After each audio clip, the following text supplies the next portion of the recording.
Motion. Oh, goodness. I would move that Sandra be appointed temporary chair today. Please. Was there a second? Second. Bruce. And all in favor? Aye. Aye. Sandra, looks like you're it. Tag, you're it. You're muted. I think you're muted, but you can go ahead and call the meeting to order and get us started. Yes. Let's call the meeting to order. And do you want us to do the minutes first? I believe that's the agenda. I know, which I put on here somewhere on my desk and I'll find it in a few minutes. Does anybody have any changes to the minutes? Then if I don't hear any, all in favor of approving the minutes, you can raise your hands.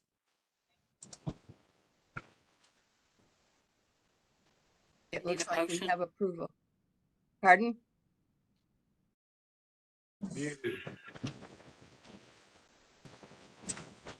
All right, I believe now we're on to the review of the 5-year. Are we recording, Karen? Yes. Okay, thank you. Okay, so the next part of this is we sent this out, I don't know, a couple weeks ago, I guess. This is the plan as it stands right now. And from a staff point of view, I think this covers just about all the sections. What you have not seen or we have not discussed fully is in red, as I indicated when we put this out. So I was going to try to go through. Is it being displayed? I'm sorry, I can't see it. My bad. It Pull it makes it easier if you can see. Okay, there we go. Perfect. I thought I had something wrong. Everybody see that? It's starting. I see it. Okay. Okay, so I'll just start up at the top and just kind of go through it. Background section is Can you pretty. make it a touch bigger somehow? All right, we do that ourselves. I got it. I got it. Okay. Okay. So this is the background section, which includes the background of the waste district, the members of the district, and it asks the types of system, ordinance, and then ask us to attach certain documents, which we have not done, but shouldn't be all that difficult. The next section is the collection system, in which case all of the questions are in highlighted with a blue. And all of these things, if it's not in red text, it's something that we have discussed to the point that there were no further questions. Doesn't mean that it's final, just means that we've discussed it to its conclusion for our purposes. So the first part was describing the system, and then we're asking about the process of the registration, which is required by KRS. Then it talks about the strengths and weaknesses. And then we get into specific actions. I will tell you that we have met with the state. We did get our extension to December 15th verbally. We still haven't gotten a written letter to that effect, but we have it until December 15th, which is great. They started to go through this plan, and we made it about halfway through. And some of the things that I'll point out in here are recommendations that they made. The first one is because we have so many different scenarios, they typically would want us to list out the collection system for each small city and HOA contract. Too many. They understand this is too many. So they will allow us to put this in as long as we put it in as a weakness. So the number of collection scenarios provided under residential contracts are too numerous to list in this plan. So it's a weakness that we couldn't do that, but it was necessary. The next part is the specific actions. And this part, the first section here is a part that has changed completely since the last version of this was put out. Nobody has seen this other than staff, and then when we sent it out the last time. We'll come back to it. The next section was the disposal section. And I did want to follow up. There were some questions about these projection numbers. And we talked with the state about that. And they said, just go with what we gave you. They said, unless you want to do the calculations and put it in yourself, they understood that it might not make sense, but it was based upon a formula that they've done. So I think we just leave it there and you know, we deal with the questions, and if there's any issues with it, it comes up, we say, these are numbers that come from the state. Both of these sections will be attachments because there's not enough room in this document for adding all of the facilities. We do have to, and we still need to decide the total capacity authorized to date, and that we have not done that. We want to have a little bit more discussion about that. Then this was, there was a section in here about the county's emergency disaster plan. But as I said, I wanted to go back and revisit that, and I have. And what you see now is I've went over it with the disaster team over at Public Works. And we feel like this is a pretty good starting area or description of the debris management plan. The debris management plan is going to be so much bigger than this, but this kind of breaks it down into its essential parts. So I'm not real sure, unless anybody would have any comments about it, that there's much that we could really change here. But we'll come back to that one as well. I just want to get through the whole plan so y'all can see where we're at. Of course, disposal strengths and weaknesses. You guys have seen some of this, but I believe that we never got all the way to the point where we discussed it. Same with the disposal implementation schedule. The next section is the recycling section.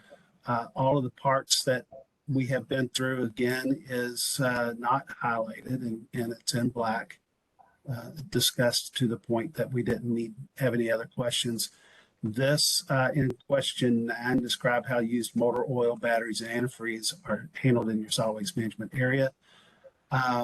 This was a suggestion that came from someone at Public Works that said, hey, this is something that is done. We probably need to list it. And more or less, it is that we accept used lawn equipment in partnership with the Air Pollution Control District in a program. And it lets people get a rebate for turning in their higher polluting ice mower to electric. And it gives you a coupon or voucher for, I think it's $50, $75, or $100, which is a great program, been going for quite some time. The state wanted Karen and I to add this. They felt like some people out in the state had a different understanding of the definition for single stream. So, I mean, she said that some of them out in the state felt like single stream was one item, which I call source separated. So they wanted us to put this in here as clarification for anybody that would read it out in the state. And all it's doing is defining single stream for those people that might read it. The same here. We built it out to describe it a little bit better at the state's request.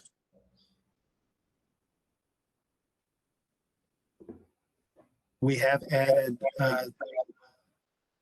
4 additional specific actions, although I think some of these are the same, I'm not sure that there may have been changes, so it's red, so in case anybody wants to. No, you guys had not seen this. This was built out, trying to get my timeline straight. So that's something that we'll need to go through. That just updated the litter abatement on the state highways. It's just not going to be settled in a manner that you can write it down. So it's written to be a little bit more flexible in the way that we're going to do that moving forward. I did, we had missed this question, so describe the coordination that exists with local and state law enforcement.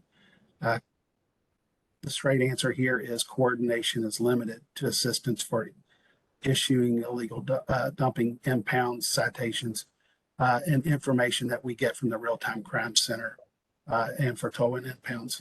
We don't have any enforcement teams or anything like that we utilize. So the actual coordination is limited to those things. I wish we had more. I just put in the timeframes on here.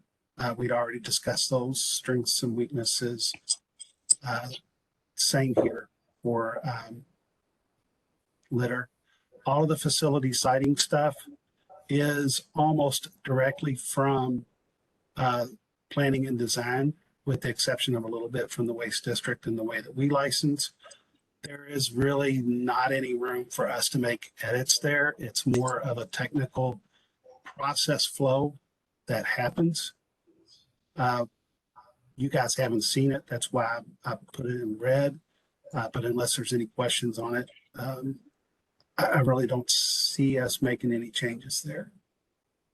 Same with all of the other questions. We answered those in consultation with planning and design, and really only the only specific action plan here is to create a step-by-step guide for siting solid waste management facilities in our area. I think it's a little bit confusing between our processes and planning and design's processes. So we want to define that a little bit better. Enforcement, I know I've asked that with the county attorney. I'm going to have to go back and make sure that I got the answer straight. So that's whether or not that we can enforce the civil side versus the criminal side. Once I think ordinance 131 was created. So I still have that on my plate. So it's still highlighted. Added some links, added some dates, and I have not put any financial information in. So that in essence is everything that's went on with it and the changes. So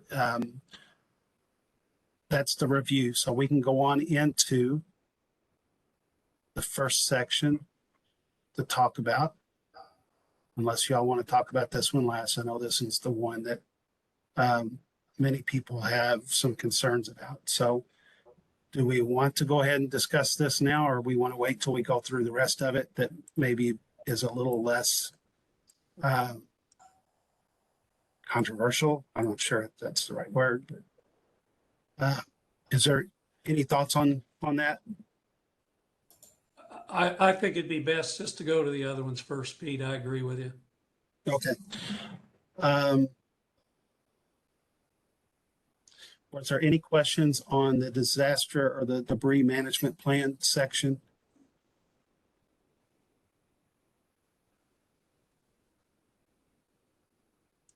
No. Pete, I have an overarching question. Who Yes. is the agency that is ultimately responsible for the direction of a disaster management plan? Who is that? It actually works in an umbrella style system. You have emergency management, the EOC, and then you have all of the different agencies that fall under that, which can be fire, police, EMS, public works, all the different divisions of those, even down to the Red Cross and all in that. That's in the overarching plan, and it's called a unified management system. meaning that you have a command structure and they make decisions as a group. It breaks down into those individual sections. Like there's the fire department has its responsibilities that's laid out in the overarching plan. When it comes to the debris management plan, it falls under the Department of Public Works according to the way it's been laid out for years. And the responsibility there is to manage the disaster from a cleanup side. And that goes for the immediate, hey, we got to get the streets open.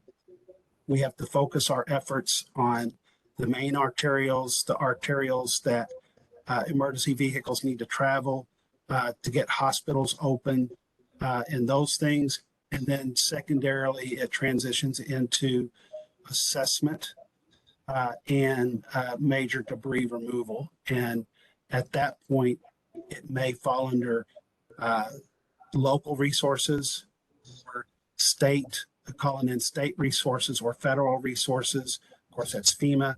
And we have, the city has holds contracts for debris pickup and debris site monitoring. Both of those, the monitoring is extremely important for FEMA recording and the way that's supposed to work. The contractor is one that this is what they do across the country. Lots of times what they'll do is they come in and they hire local when they can, or bring in assets from across the country into your area or the disaster area, and they work to get that done. It basically, once it becomes, and this is an example, we had the tornado out in Glen Mary. It was at the limit of the Department of Public Works to handle, and but we was able to handle it. If it was much bigger, then we would have had to activate that contract to a certain level. If we couldn't have done it, it wasn't the fact that we couldn't do it. It's just that we couldn't have done much more during Derby, and having to keep up with all the events and everything else that Public Works was responsible for. So that's it in a nutshell. It's a lot of agencies that have their own roles in that. Is there a number one commander in that group? And what makes me think of this is all the stuff we've been hearing and reading back with the Texas school shooting, who was responsible. So I was wondering, you talked about a group command. Is there a person that's responsible if there's a disaster in Jefferson County? Typically, you're going to have and this goes back to the incident command system. Yes, there is a commander. Okay. That is in charge. But a commander anybody can only manage in an emergency 4 to 6 sub issues. And then it delegates out and it branches until you have this massive whatever framework. So in other words, you might have a task force that is dealing with debris in the Southwest Jefferson County. It will have its own commander and they'll report up to the overall command. So it just branches and branches depending upon the size of the incident. Got it.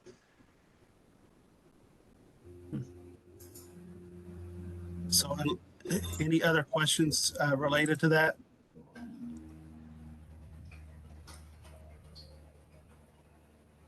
Okay.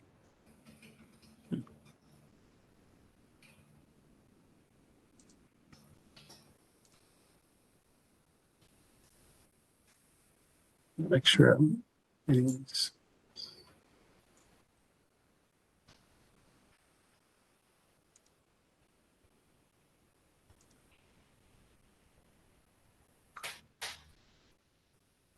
Sorry about that. But we've reviewed those. Describe plans to research alternative approaches to solid waste management. I don't know of any at this time. Does anybody have any suggestions for this question?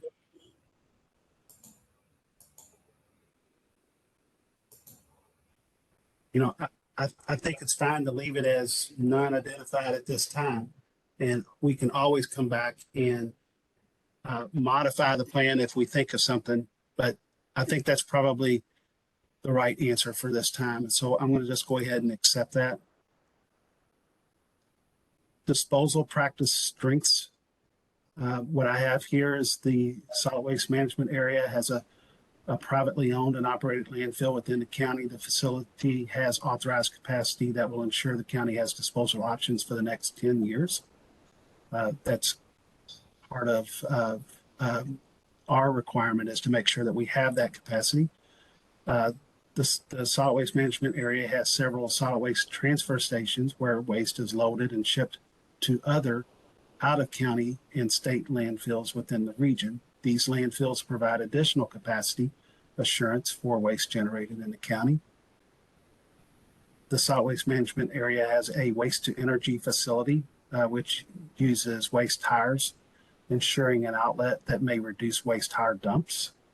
The numerous drop-off sites and relatively short hauling distances for disposal makes it easy for people to dispose of their waste correctly, and several beneficial use facilities exist that accept inert materials. Does anybody have any questions about any of those? These are strengths. These are good things for us.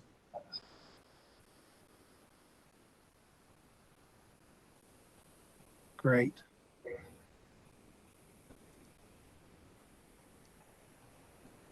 Oops, let me turn it back.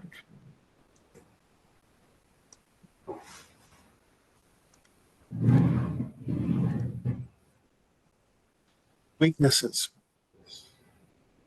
Landfill bound MSW and C&D waste contain high amounts of materials that, if recovered, could be sent to existing facilities within the solid waste management area for reuse, recycling, or beneficial use. Waste composition studies conducted in 2016 show that up to 62% of municipal solid waste sent to disposal could be reused, recycled, or composted through curbside donation or drop-off collection programs. Any concerns about that one? Pete, a question about that next sentence on Southern Materials. Yeah. We Yeah. got a letter stating that was closed or closing. What's the situation like that, and what's going on there? Hang on a second. Let me write this as expect. Just trying to keep up with the editing. The situation there is that they are very close. I think that there was some changes that had to be done due to, I think MSD wanted some work done on the drainage system, which required some modifications, which is requiring a little bit of movement of waste, but essentially the site is very close to being full. And I don't know when exactly that date is going to be. They're going to continue to accept some waste so that they can recontour for the drainage changes that MSD is looking for. But essentially, most of the waste that's coming in, that has been coming in, will no longer be accepted. So it's certain waste will continue to come in, but the facility is close to being done. Whether or not that they're going to sort and for recovery of some of that material, I don't know. So the next steps there, as far as the agreed order, I have not had a meeting with the state because we're kind of on the periphery of that. So we're supposed to meet with the state next week. And I'll talk to them about where it stands with the agreed order from the state level. The letter indicated a transfer station would be built. What is the permitting process for that? The permitting process, by my understanding, they've there has always been a transfer station permit at the state level for many years. It's been inactive, but there has been a permit that exists, and they've maintained that permit over the years. Locally, they need to apply for a transfer station permit. They need to meet the requirements in Chapter 51 for a transfer station. They need to pay a 2% license fee, gross receipts. They need to comply with the operational requirements of a building with 3 sides and a roof, the drainage system and all of that. They would need to make sure that their plan is okay with all the other agencies in Louisville. And if they do all those things, then they can have a transfer station permit. Yeah, and that would include doors as well. It's completely enclosed now with the new regs. You have to have doors. I'm talking about locally. I'm Local does talking not. about, yeah, that's a state requirement. Okay, Well, well, state regs. that's new then. I'm sure that you probably know. Yeah. If it's requiring 4 sides, then my question on that would be, since it's held its permit for so long, whether or not that they would require the new standards to be brought into that. It's kind of like, I don't like to use the word grandfathered in, but again, I don't know where they stand on it, but that's potentially because they've had their permit for a long time. Same way the Waste Reduction Center operates, it's a transfer station. If they change that law, are they going to require Meriwether to have 4 sides and a door? Likely not, because it's been in existence for such a long time. So I don't know enough about the state permit that they have, or even the state changes to be able to speak to it effectively. Would that stay under state control then, Pete, or would that revert to Jefferson County? It's just like any transfer station here. They have to meet the state standards and the local standards. So it's a both. Okay.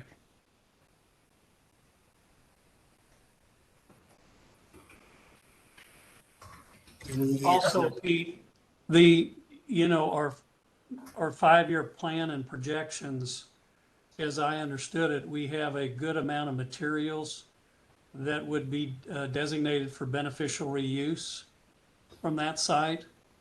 Do we need to revisit our totals and our goals so that we know that we're starting at the proper baseline for measuring improvements in the next 5 years? I think we're going to have to, I don't know that it's necessarily the plan that we need to make that modification, but we definitely need to take into account the changes to the waste stream that will come from it. I don't think that we truly know that. Where we don't want to go is for us to lose a lot of beneficial use facilities and suddenly have all of this construction and demolition material with no place else to go except for disposal. And, that's a lot of material, in which case it will eat away at our landfills airspace much faster. We don't want that. So, and it's always been a goal, and you can look at our specific actions here.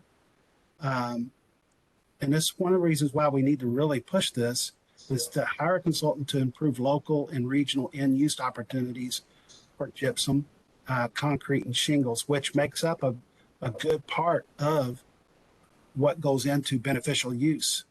So I get what you're saying. We're potentially losing our beneficial use disposal space. We need to come up with a new plan. But I think with number 2 there, I think that sets us on that path to be able to deal with, or at least start to come up with a plan. We've had a lot of discussions about construction and demolition debris. Where we're going with this, we don't have all the answers, but I think we have a plan to work on the answers. What's been the volume at that site, Pete? What's the annualized volume? I hate to say what that is, but I'm thinking it's 100,000 tons a year, which is a significant amount. Yeah, for Um, sure. But don't hold me to those numbers because, there's numbers floating around in my head all the time, and Sure. I could be talking Do about they a different report- facility. Do they report that number to you annually, Pete, or no? They do. They Okay, do. so we would know what it was last year for sure, right? Yes. Okay. And the big question is if they do get their transfer station permit locally and they start operating, how much can they recover? And I would say that improving the opportunities for gypsum and concrete and shingles would definitely benefit anybody that wanted to operate a place like that. And we would be able to divert more of that material. Then you get into how much can the system capture physically. It's not going to get 100% of the recoverable material. You can, but at what cost of processing would you have? Isn't there a time lag attached to the closure of this, the transfer station, hiring a consultant, and then ultimately going back to some higher level of recapture? I mean, it almost feels like we're talking a minimum of a year out there where none of this is going to be recaptured. Well, I would think that they're going to be motivated greatly to continue to have that material come through. And Brian, I have not seen the letter, but if it's indicating that they're going to be starting this transfer station up to recover some of this material, it's going to be happen sooner rather than later. And I believe it's going to be sooner. The time frame for the facility to close is late next year, but we know that that's probably going to be early for that to happen. So the faster that they can get up a transfer station to start accepting the material and processing it and recovering stuff, the better. I don't know where the residuals will go. I just don't know the answer to that. But it's an opportunity.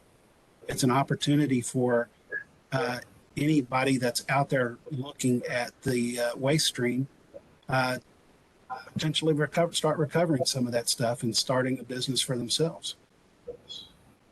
So,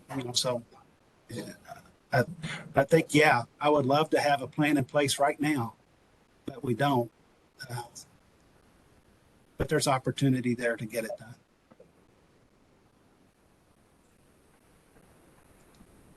Any other questions on this statement here? Final closure plan for Southern Materials is nearly complete. Site has accepted C&D and other materials as beneficial use under agreed order.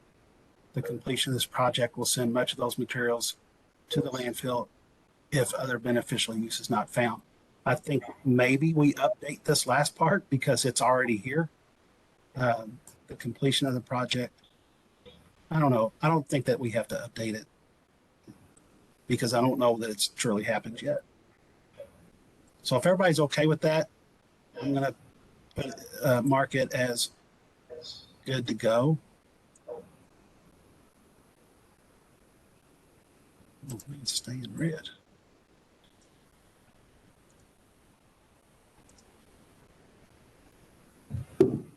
Okay.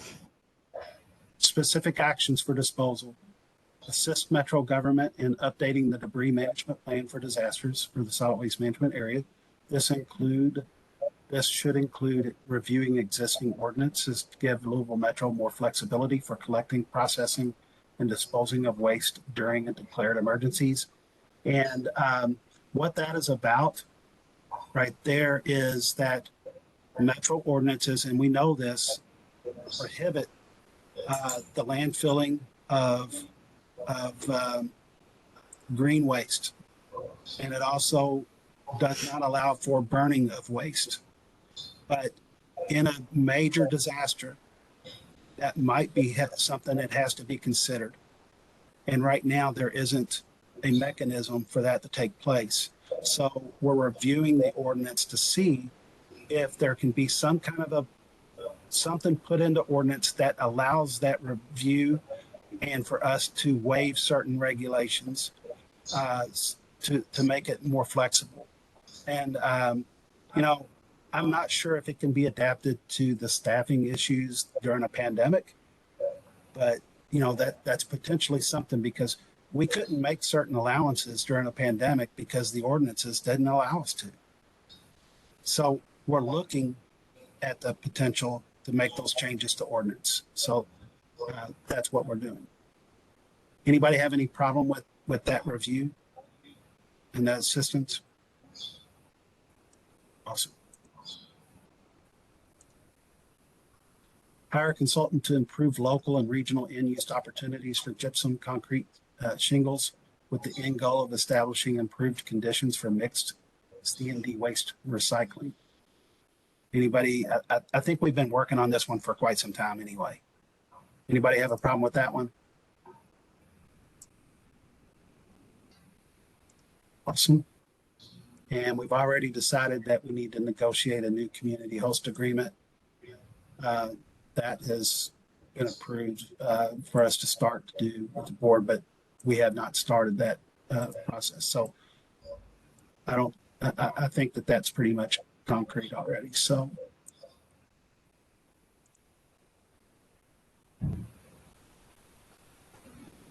recycling and reduction.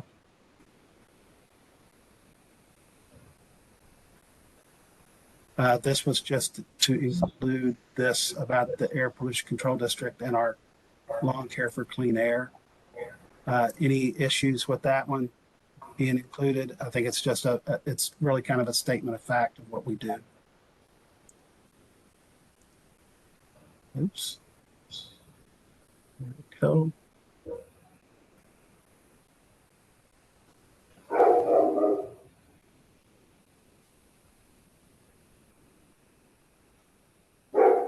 I guess it turned black that time.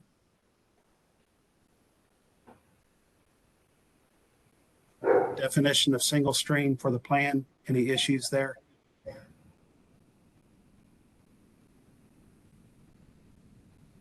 Same for this.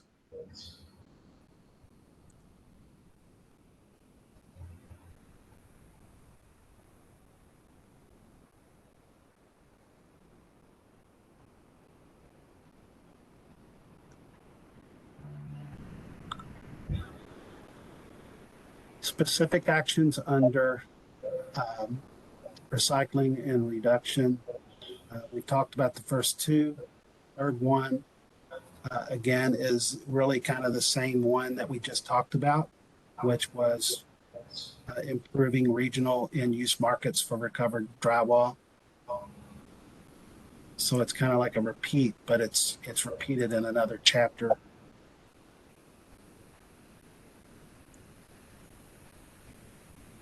Explore expansion of existing full-service sites to accept additional materials such as household hazardous materials, latex paint, electronics, and hard plastics.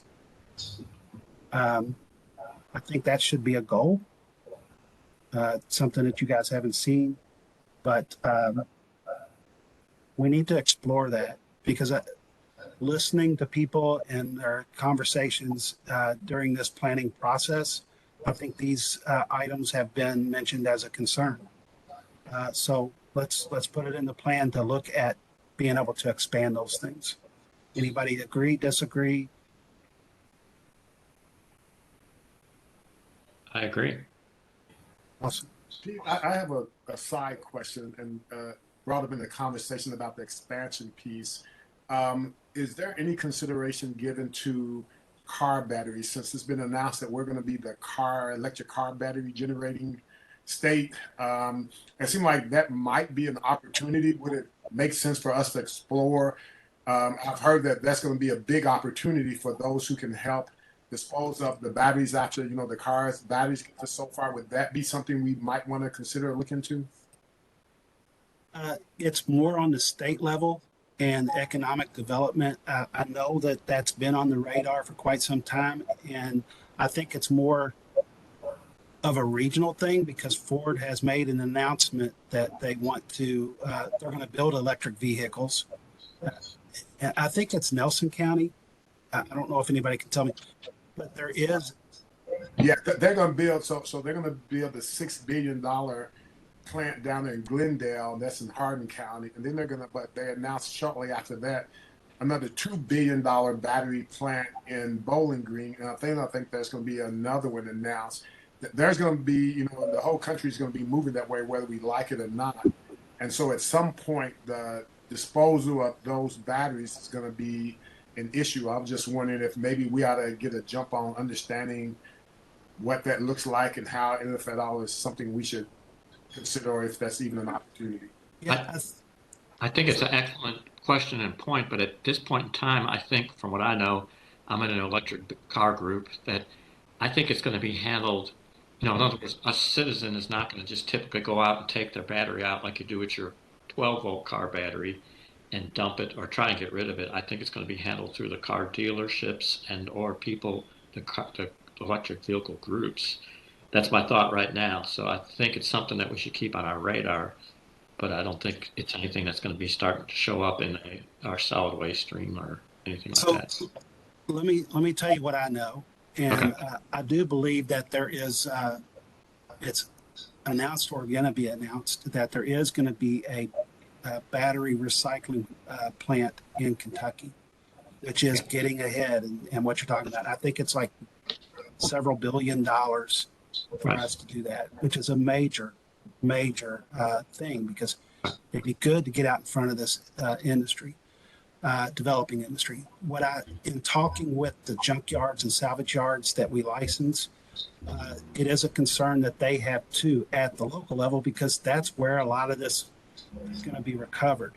And they are already in the process of training and developing ways to quickly recover those. There is dangers with pulling these batteries out, and you need to have people trained on the different models, the types of batteries, and it's such a wide open field right now. Everybody's trying to catch up. It's going to happen. You're right. But the industry's got some work to do. But they're well aware. Yeah, what I was wondering, my thinking was, and it's kind of out there, was I'm sure there's going to be probably some government money given to entities to research that, or to look at them. That might be an opportunity for us, maybe to take advantage of some of those dollars to look at, how and if that could be beneficial to us, and or what role, if any, we would play in that. So that was my thinking. I think it's a really good point.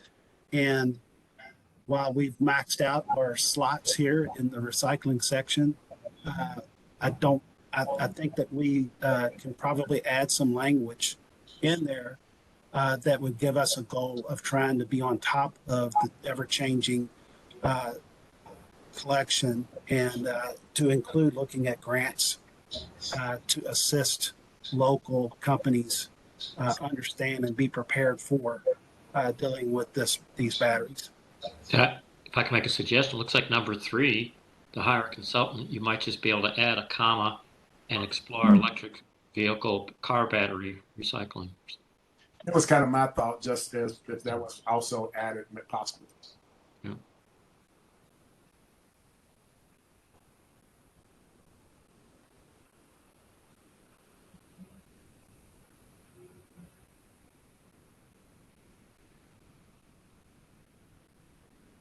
EV was fine, either way.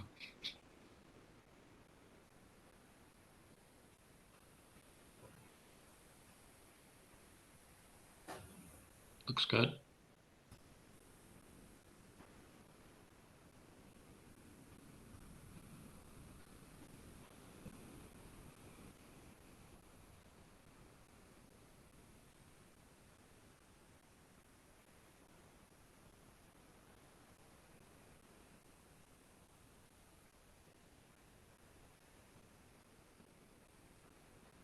We can pretty this up a little bit more, but in essence, I think that's what we want to do. I'm going to leave it red so that we can come back and look at what we did. Number 5, create a marketing program to complement existing education and collection programs, but also to improve public perceptions about reducing and recycling. The marketing program should include elements of the outreach and technical assistance programs listed in actions 1 and 2. And that is basically looking to improve our outreach and technical assistance in all the different waste sectors. I do want to add that we have awarded the RFP for the marketing firm. That firm is called Field Trip, and we have begun our talks with them to ramp it up. We're still in the very early stages. Obviously, everybody will be involved in that, but we're really excited about that.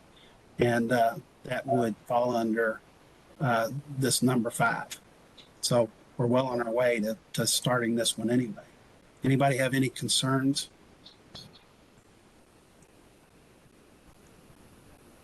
Okay. Last one, perform capture rate studies to obtain baseline metrics for measuring the impacts of our outreach campaigns and other efforts to boost recovery of materials that can be reused or recycled. Information obtained in the capture rate studies help to chart and track patterns and identify areas of greatest opportunity for behavior change. This is something that our subcommittee had been working on already, so I don't think that this one's a big surprise. Anybody have any questions or concerns there?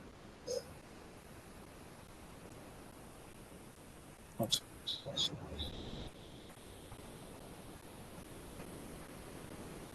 Interstate cleanup. The interstate highways that traverse solid waste management area are the responsibility of the Kentucky Department of Transportation to mow, sweep, and clean. Louisville will utilize state contracts to supplement cleanings as funding allows. It's an ever-changing target, and while we have definitely made progress in getting the state to take on more responsibility in that regard, we believe that we've went from probably 3 extra cleanings a year to where there's going to be a cleaning almost every month, which if you haven't noticed, the state highways are already improving in their cleanliness. So keep an eye out as to the progress that we're making, but we feel like that we are, and those will continue to those efforts will continue to work with the state to get them to take care of the highways. So anybody have any questions on that? Right. And we just talked about that one a few minutes ago. Any comments or questions about this one?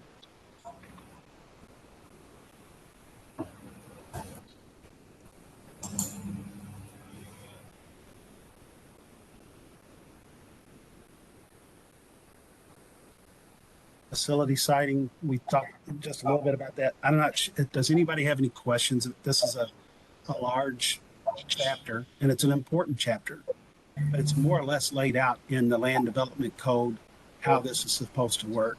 Does anybody have any comments or concerns or questions about it? I'm not a planning and design guy, but you know, I tend to understand it a little bit, enough to get myself in trouble.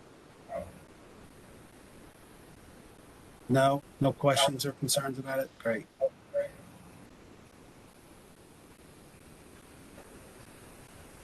I'll just go back and later on and confirm.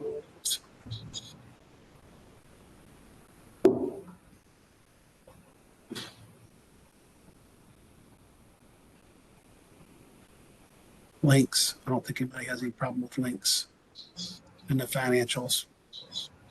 Again, I'll say this another time. I know I've probably said it several. We don't need to get hung up on the amounts that we put here. It is, the state realizes these are general numbers that mean pretty much nothing when it comes to financial planning. It's just a 3-mile view, high view of what we're doing. So I'll be getting those in soon. That's just not been a big priority. So let me head back up to the top.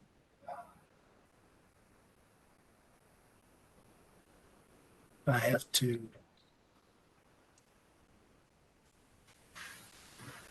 There we go.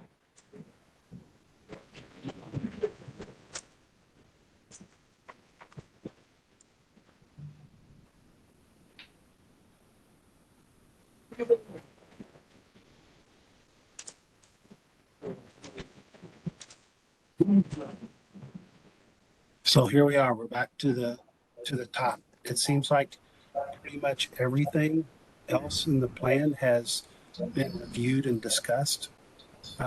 Not that it's all set in stone, but reviewed and discussed. And this is the one outstanding concern. And I wrote this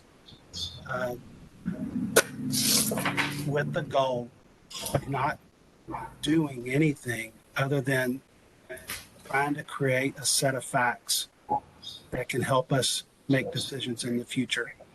It deliberately rules out any place that has a contract. So we are just absolutely just talking about unincorporated areas without a contract. So I'll just read through it. The term through a third-party consulting firm and with the sole purpose of creating a trusted set of facts, if changing from a multi-hauler subscription-based collection to a single hauler contracted collection zones in the unincorporated and uncontracted areas of the solid waste management area would provide service levels and cost per household comparable to other contracted areas in the solid waste management area.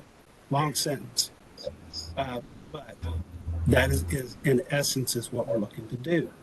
But we would also want to determine, to the extent possible, the potential community benefits of creating a single hauler contracted collection zones and minimizing the inefficiency of the multi-hauler subscription-based collection on public health, safety, damage to roads, and the environment. And the third part is the third-party consulting firm would be determined by a request for proposal designed by the Waste Management District Board through its committees. So the people here would help design that RFP because we want to make sure that the information that we're going to get is going to be what we need.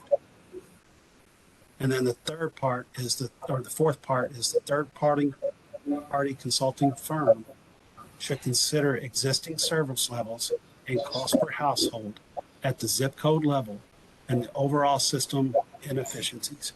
It would be followed by impartial recommendations for improvements for residents and future 5-year solid waste management plans. Again, we're not talking about affecting any city contract, any small cities. We're not talking about impacting any HOAs. We're talking strictly the subscription-based areas in the unincorporated sections of town. We just need to know what those levels are. We get reports from the waste haulers on those things. They understand, even requested that the committee look into the different service levels and to get a little bit more detail. We've not been able to do that. So there it is. Comments, concerns? Go ahead.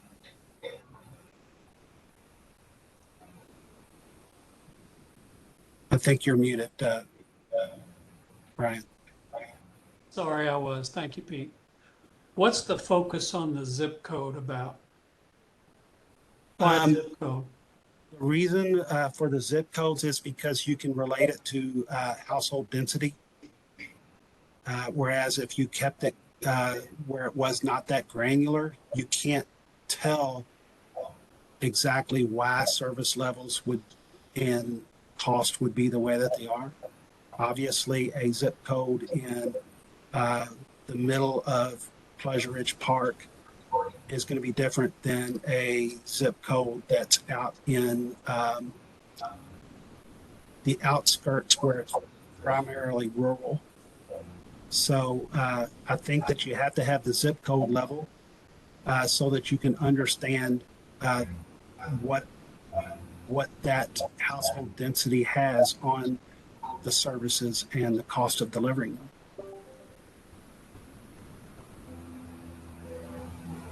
How would the densities be measured? There's already a lot of that data that's out there. It's actually in the Logic system right now. It's used through census data. That's typically how it's done. All that stuff already exists. You could probably, if you wanted to, you can probably do a Google search on housing densities in Louisville, Jefferson County, and you could probably pull up 15 maps on it. Yeah.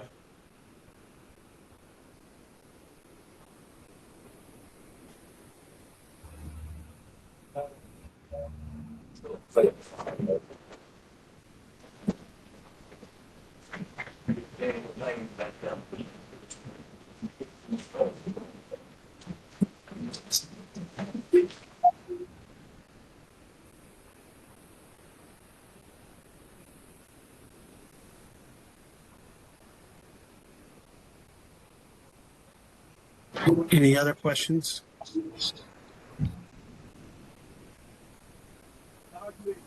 Okay. So,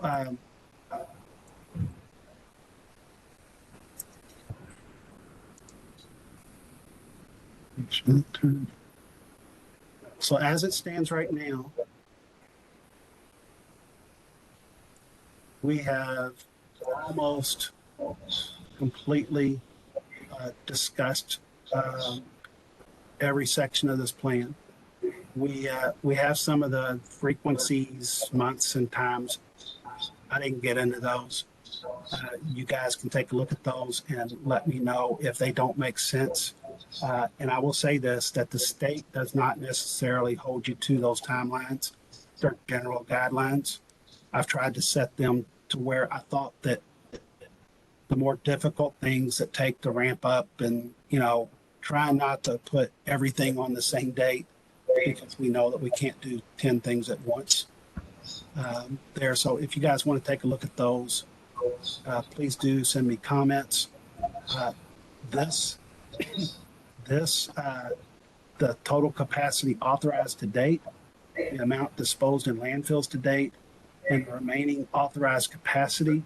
I want to get a little bit more clarification from the state on what they want there, because they sent out about 3 years ago new guidelines on calculating those things. So I want to make sure that what we're talking about, what we're going to put in there is going to be keeping in what the state wants.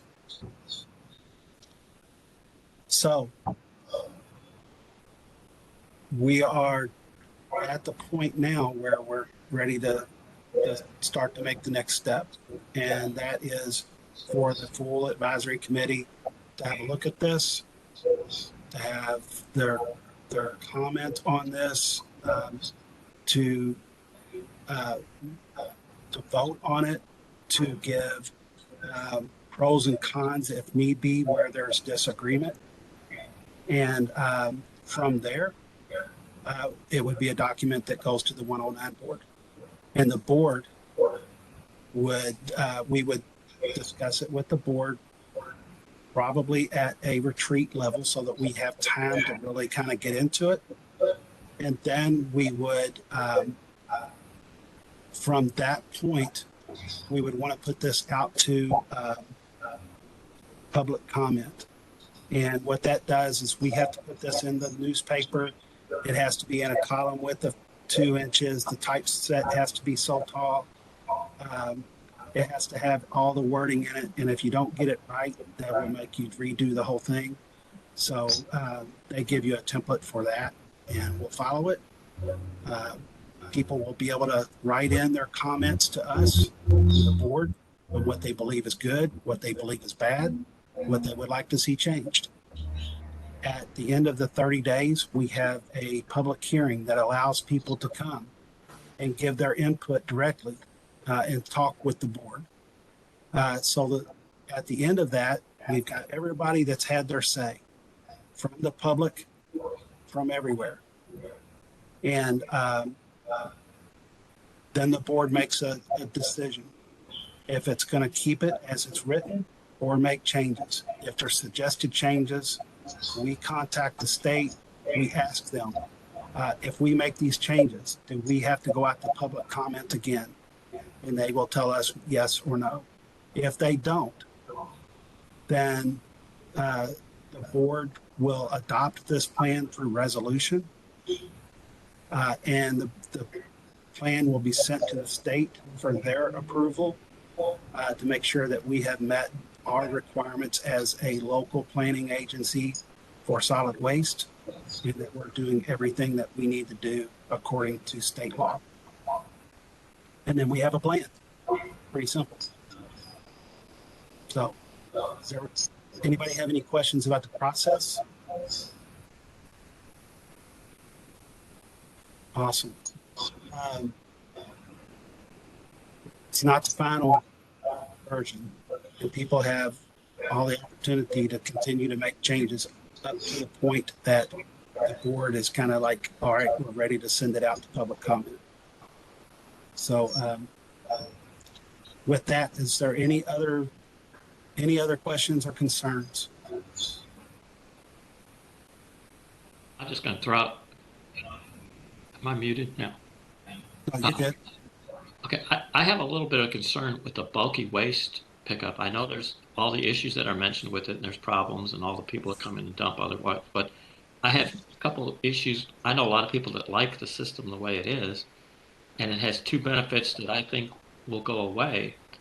Is reuse. You know, recycling is great and all that stuff, but the best thing to do is reuse. Many people in the urban service district go out and look for stuff on junk pickup days to reuse. But people don't like to use them. So I think that's going to really hurt a lot. And I think the second thing is metal recycling is huge. People save their metal, and the metal guys go out.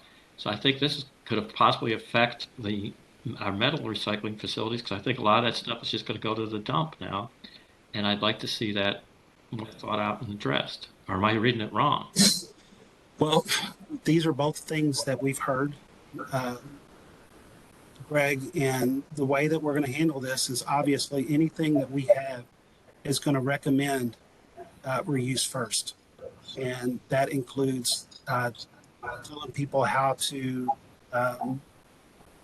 give stuff away through next door. Well, I'll let Karen talk about that, but let me say this. As far as the scrap metal impact, it is our goal that the metal would be collected separately and recovered. If I call, I say I want to pick up, would they come and pick that up, that special pickup? They'll take the metal out if I have it mixed? It is our hope that once we're fully operational, that a second truck would identify the metal components, Okay. and that would be picked up in a separate truck. Okay. That's the way it's done in a lot of other cities. You know, if you have metal, it's a different truck that comes picks it up. What I would say, Greg, is I understand that those are, those might be impacted. The culture and the people that go around doing that. I'm not saying that they're not going to be impacted, but we also have to look at the fact that the junk system, the way it is right now, creates massive amounts of litter. It creates an environment where people set out their junk 2 months early because they don't know when their junk set out is. It's a free for all for illegal dumping. Yeah, something needs to be fixed and changed. I just worry about getting rid of it completely without looking at what's going to, the pluses and minuses. The pluses, in my estimation, and from the pilot that we ran immensely over are better than leaving it the same in those components. We're going to lose a little bit, but we're gaining so much. Right. Just that neighborhood may not be indicative of the whole urban service district too, though. So that's something to think about. We're still open to suggestions, but Okay. Karen, can you talk to the reuse part of this and the education side? Yeah, we do understand that, and on our materials and on the website and even on the page where you would make an appointment, the first thing it says is to check if it's usable and to give away or donate items instead. So that is our first and foremost suggestion if things are good. I understand, Greg, I believe though that is a complete misuse of a waste disposal collection system. It's been abused, even though it's been for good. If you think about it environmentally, it's been an abused system. That's not what that system is for. And there's plenty of ways to get rid of items and put them at your curb and let someone come get them if it's a good item that people want. And so we're going to do our best to direct people to do that instead, to do that the proper way and not misuse our system for that. And in an ideal world, people would do that, but given human behavior, sometimes people are used to just putting it out. If you're going to tell them, drive down to a Goodwill, drive down to this place, go do this, post on next door. I'm sorry, but a lot of people aren't going to do that. Just human behavior. Okay. I understand. Hey, Greg, this is Brandon Cohn. I'll just say, because I Yeah. know we're neighbors, and I was your city councilman when I wrote the law to change it to junk pickup by appointment. And I'd be happy to talk offline about some of the research that I put into it and some of my strong beliefs about the change is a good thing. I don't want to take up time with your meeting, but offline you could email me or something if you want. All right. Sounds good. Thank you. I think of many of the things that we're doing to change our system, that change it's going to have the biggest impact on the community in cleaning it up than just about anything else that we can do. I really think that it's a big change. Nobody likes change, but it will be okay. I think people will be happy with the results. At least I hope so.